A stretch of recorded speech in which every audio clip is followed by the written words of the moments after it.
जय सोमनाथ, जय माताजी। हूँ जिग्नेश टाक, प्रमुख श्री सोरठिया प्रजापति धर्मशाला सोमनाथ। मित्रों, आजना दिवसे एक धर्मशाळानी अंदर घटना बनेली जेना विषे हूँ थोड़ी माहिती आपवा मांगू छूं के 25/7/2026 ना रोज मुंबईथी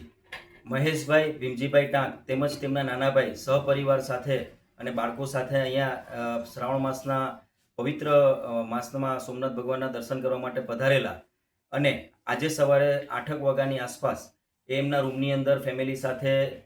રોકાયેલા અને ત્યાં એમના નાના ભાઈ મહેશભાઈ ભીમજીભાઈ टांक જેની માનસિક સ્થિતિ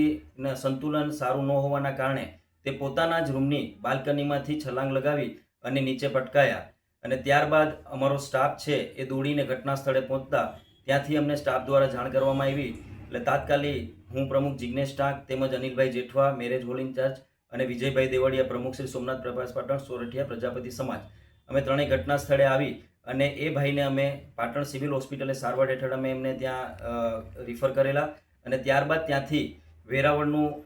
રિફર કરવાનું કહેવામાં આવેલું ત્યાંથી લોકોને વેરાવળ એમનું સિટી સ્કેન અને જે કંઈ પણ બેઝિક જે કંઈ પણ એની ટ્રીટમેન્ટ હતી એ ટ્રીટમેન્ટ કર્યા બાદ એને અહીંયાથી એમ્બ્યુલન્સની વ્યવસ્થા કરી અને અમે એ લોકોને અમદાવાદ સિવિલ ખાતે એને શિફ્ટ કરેલા છે। ઈજાની વાત કરીએ તો કોણીના ભાગે એમને માઇનોર ફ્રેક્ચર અત્યારે બતાવે છે અને આંખના ભાગે વાગેલું છે એટલે અન્ય જે બીજી વાતો અત્યારે ફેલાઈ છે એવું તદ્દન કંઈ છે નહીં જેમનો ખુલાસો એમના ફેમિલી દ્વારા પણ અમને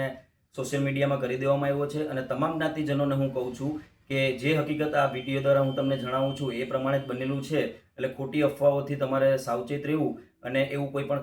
રીઝન છે નહીં। આ આકસ્મિક બનાવ છે જેના કારણે અત્યારે એમની તબિયત પણ સ્ટેબલ છે અને અત્યારે અમદાવાદ ખાતે એ લોકો રવાના થઈ ગયા છે એમ્બ્યુલન્સ દ્વારા અને એ બાબતના ઘણા બધા મિત્રોના અને સમાજના લોકોના ફોન આવતા